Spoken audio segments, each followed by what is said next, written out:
de la réalité muy ma gëm. Je vous remercie. Merci. Guy Marius Sagna, Cheikh Aliou Bey, le suivant.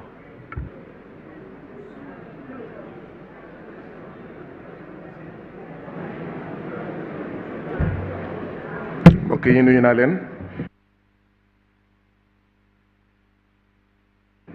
Monsieur le Premier ministre, vous avez dit dans votre déclaration de politique générale, je cite, « La tâche du présent gouvernement sera de continuer l'œuvre du précédent, de la conforter et de l'approfondir. » Monsieur le Premier ministre, je fais mienne une autre sagesse.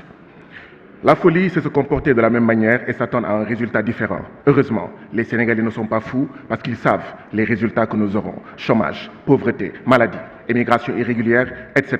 Vous avez parlé, monsieur le Premier ministre, de toutes les crises, sauf de la principale, la crise néocoloniale, la crise impérialiste, la crise de souveraineté vécue par toute l'Afrique, particulièrement par le Sénégal. Voilà pourquoi vous nous avez servi une déclaration de politique générale économiquement indigne, politiquement indigeste et socialement indigente. Vous avez lu, comme moi, le rapport du Conseil économique, social et environnemental de France, qui a parlé, je cite, des avantages incontestables du franc CFA pour la France. Dans ce rapport, le Conseil économique social de France disait « Les pays CFA, je cite, sont des marchés privilégiés pour la France. » Il disait, ce même rapport, je cite, « La liberté des transferts apporte une garantie aux intérêts français en Afrique. » Fin de citation. Aujourd'hui, le CFA ne bénéficie qu'aux intérêts extravertis.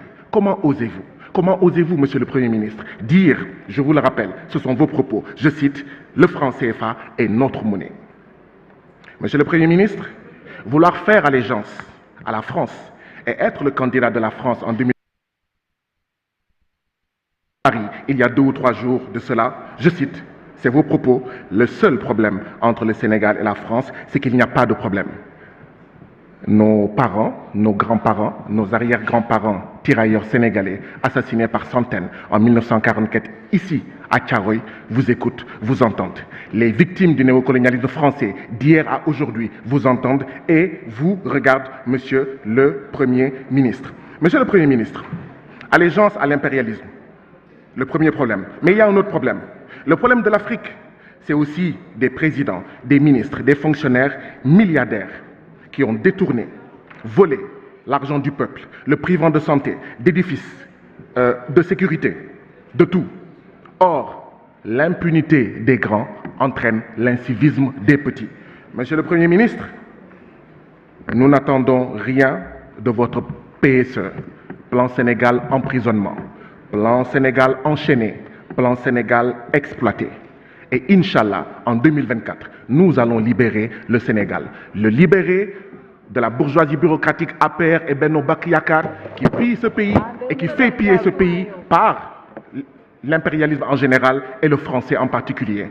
En attendant 2024, où nous allons libérer le Sénégal, libérer Pape Alé Niang, libérer Amidia, libérer Mamadou Seck, libérer. La parole est à notre collègue Cheikh Aliou Bey. Cheikh Abdou Mbacké se prépare.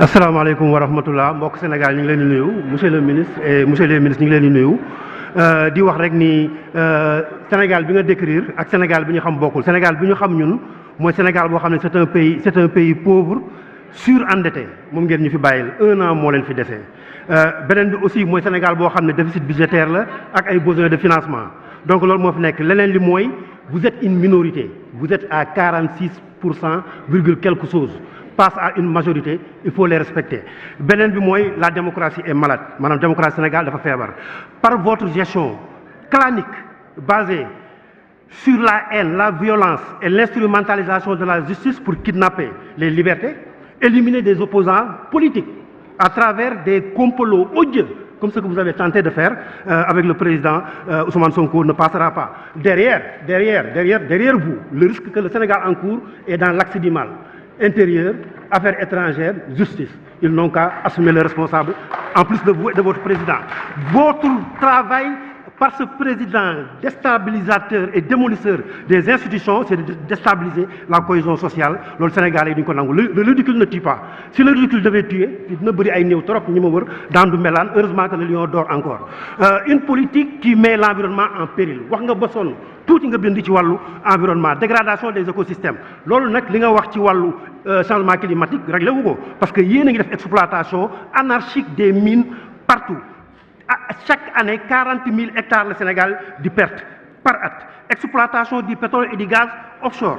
Loolu aussi day indi ay gàllankoor yu bëri ci ay yàq-yàq ci 10% kese yoo ngeen ciy am beneen bi mooy yéen a ngi détruire les fonds marins leneen li aussi mooy que amu leen benn respect ci écosystème bi te loolu la génération yi yaakaar loolu nga wax ci li ngay wax sànq exploitation des mines ça coûte 3,7% en richesse nationale 13 tonnes d'or soo demee sax boo demee fële Kédougou dëkk bi or bi di génn ñoo gën a pauvre ñoo gën a ñàkk xale ya ñu ngi ci kaso ba Mako yàggul Kédougou jàpp lañ tëj wala ñu jàpp rey loolu rek moo am ci or bi beneen bi mooy 2 millions de tonnes phosphate demal ICS agent yëpp a ngi jooy tonne de 60 tonnes de zircon nga bëgg a yàq diggante Diogo Lompoul ceeb tund Mbawar bu ma dëkk jëm ba Saint-Louis lépp comme ça juste pour des rentes yi nga xam ne amul benn avenir pour ñun leneen li ci des mi ngi jëm un peu ci wàllu nappkat yi waxoo si ñoom yow li nga jàpp mooy nooy def ba tasee napp gi parce que boo bëggee def exploitation pétrole ci biir géej gi mu am ay ceinture de sécurité de 500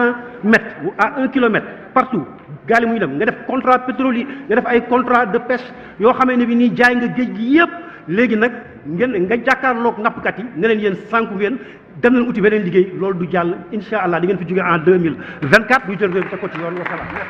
Merci. Cheikh Abdou Mbacké, Ndeye Fatou Guissé se prépare.